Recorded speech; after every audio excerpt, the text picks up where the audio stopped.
Chapter 23. "Can we outrun it?" said Falk.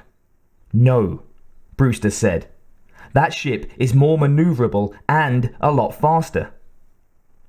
"They won't fire at us, will they?" That from Jones. "I don't think so," said Wilks. "They want us back in one piece.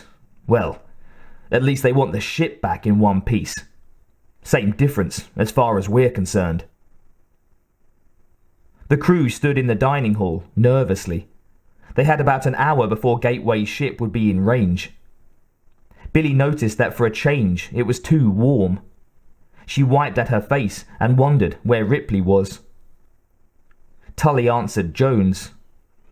"They could try a gun or laser shot at our drives to damage us enough so that we couldn't fly straight. But that's iffy. They might miss and punch a hole in us, accidentally destroy something they can't fix real easy. Or cheap. I'm with Wilks. I don't think they'll risk that." "So what can they do?"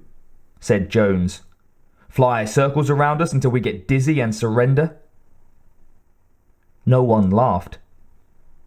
Tully said, "They can disable the Kurtz's control systems with an electromagnetic pulse and tow us in. That'd be the easiest.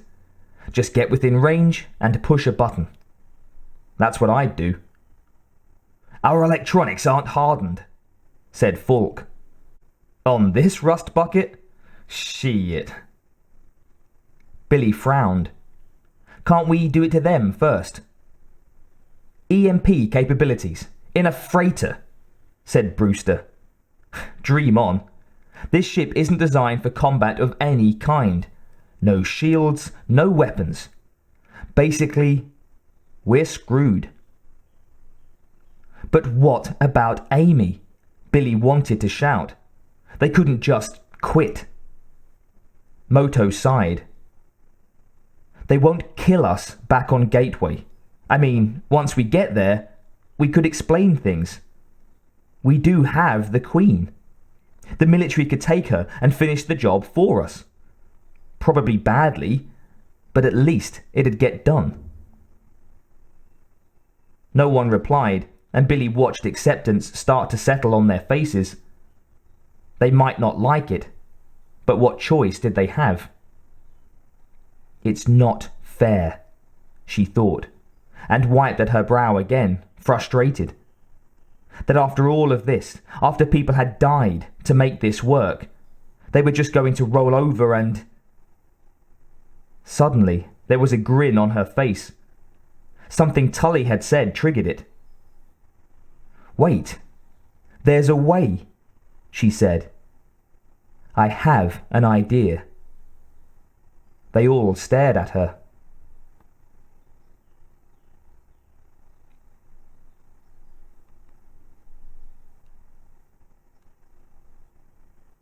Engines idle, the Kurtz coasted towards Earth, through the blackness, falling into the gravity well in a spiral that, if not interrupted, would end with whatever charred remains survived the re-entry burn, splashing down in the Indian Ocean.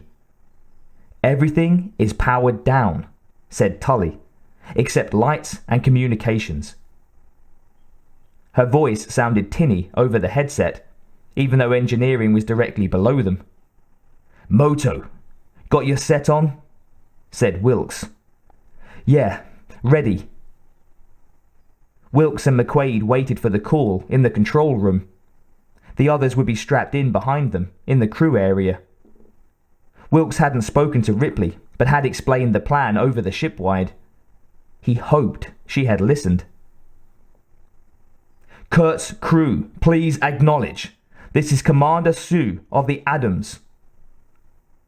"This is McQuaid," the captain growled. "What the fuck do you want? I'm busy here." "Sir," said Sue politely, "we're here to escort you back to Gateway. There is no need to be unreasonable. Open your modem, and we can avoid any unpleasantness." McQuaid cut in. "No way. We're going to Earth, and there's nothing you can do about it, Sue. Your weapons won't work on us. We're blessed. You can't stop us. We're invulnerable." On his last words, the lights flickered and went out. A few seconds passed, and the mechanical emergency backups switched on. They'd been EMP'd. If their systems had been running, half of the electronics would probably have been fried. Wilks turned to McQuaid. "Well, my guess is that you're now more or less officially crazy, Captain. Sue probably had the med team on Gateway standing by with a full case of trinamine patches by now, and you'll get doubles." Wilks tapped his headset back to life. "Moto, Tully, let's get going." It didn't take long, 20 minutes or so.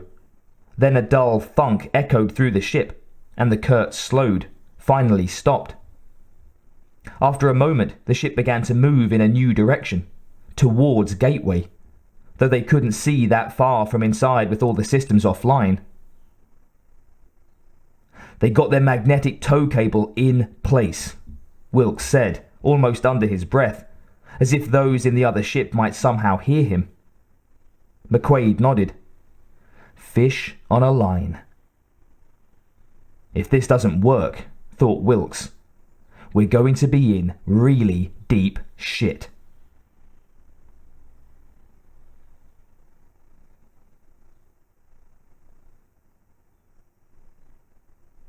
Billie sat in the crew area with Jones, Falk, and Brewster. Falk had laughed quietly at McQuaid's speech, which had carried to them through the partition. They all waited silently now, tense. Brewster unbuckled his strap and moved to the chair next to Billie's. "Okay if I sit here?" he said. She nodded and watched as he strapped back in and then turned to her. He seemed unsure of himself. "How are you doing?" he said. "I'm okay. I had a rough time for a while, but it's gotten better."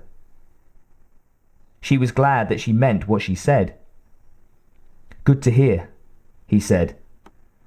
"I've been coming to terms with some of my own shit." He paused, obviously wanting to say more. Billie smiled gently at him. "Dylan, we both have had a lot to deal with on this trip, and there's still a ways to go. But I consider us friends, and I want you to know that no matter what happens, I wish you well." "I don't regret it," he said quietly. Even in the dimly lit room, she could see that he had reddened slightly. He touched her hand. "Neither do I." Their night together had been nice. She held his fingers in her own for a moment and squeezed lightly before letting go. There were bigger things to be dealing with than a sexual encounter between them, and she felt like this was his acknowledgement of that. Dylan was okay, and so was she, more or less. "Get ready!" Wilks called back to them. Billie leaned back in her seat and closed her eyes.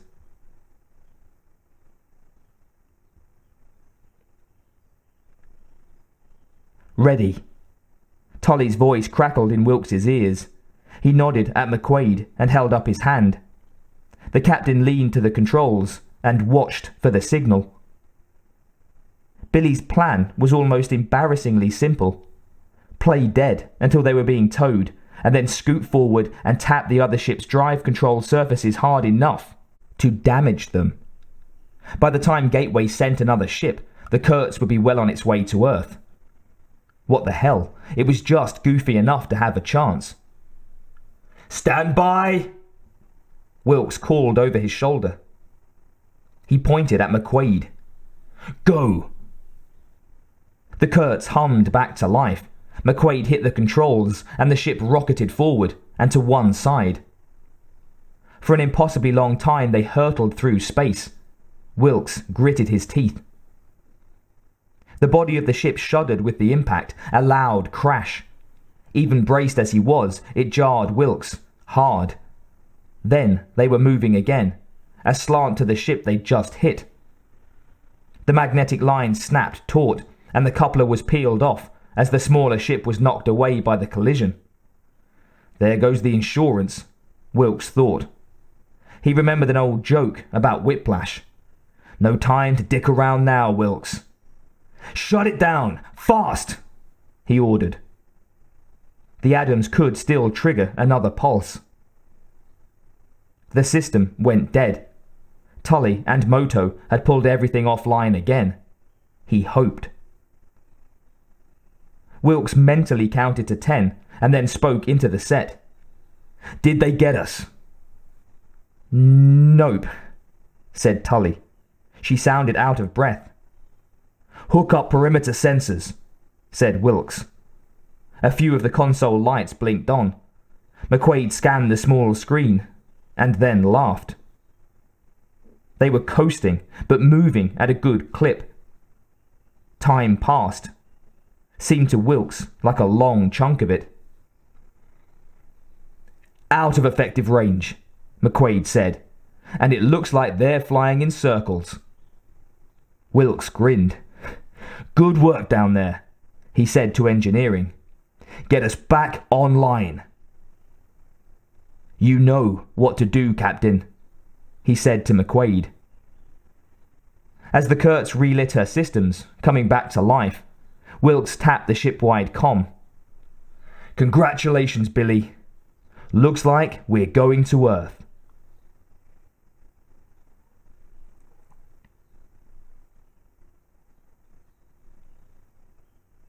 Ripley sat in her room alone. She wasn't particularly surprised that they were still on their way. The people on board weren't stupid. Wilks had apparently turned into quite the leader. Someone knocked at her door. Ripley? Are you home? It's Billie. She considered not answering, and then sighed. The Kurtz wasn't that big. Where else could she be? Come back later, she said. No, I need to talk to you now. Ripley sighed again. May as well get it over with. Come in. Billie walked in and sat on the edge of the bed. How's it going? She looked different to Ripley somehow. Not as shy, perhaps, more self-assured. She had always thought of Billie as nervous in confrontation situations, but the young woman sitting on her bed looked anything but. How's it going? Why, everything's great. Wonderful. Couldn't be better. Really? I've gotten the impression that you don't like us much anymore. Ripley raised her eyebrows. Don't play games, Billie. The younger woman shrugged. Why not? You are. Ripley was irritated. This is what you needed to discuss with me. This is my business, you know, and you don't have to explain yourself to anyone. By all means, Ripley, don't worry about rationalizing on my account. But this excursion was your idea. And now you're leaving us hanging. Ripley didn't respond. So what? She thought angrily. You had your reasons for coming along. Obviously, she just wanted to bitch. Fine. And she was right. Ripley didn't have to explain it. We need you, Ripley. I need you. You're important to me. She took a deep breath. Here it comes, thought Ripley. I admire you, said Billie. I guess that's what I needed to say. I wish that I had your strength in a lot of ways. Don't you mean that past tense? Said Ripley. She realized she sounded bitter, but who the fuck was Billie to come in and dump this on her? It's not me, Billie. You admire a program, a machine. Billie looked at her unwaveringly. I was in love with a machine once, she said. Her voice softened. His name was Mitch. Are you telling me that my love had no value because of what he was? That his love for me was some kind of trick, a glitch. Ripley turned away from Billie's gaze. This was not the pity she had expected. "I'm not Mitch," she said. "No," said Billie. "You're Ripley. I saw your broadcasts long before we ever met. I heard the stories. You act like that Ellen did, as far as I can tell. So what if you're an artificial person? My guess is that whoever made you used who you were to do it. So you're a copy of yourself. So maybe you aren't perfect. So who the fuck is?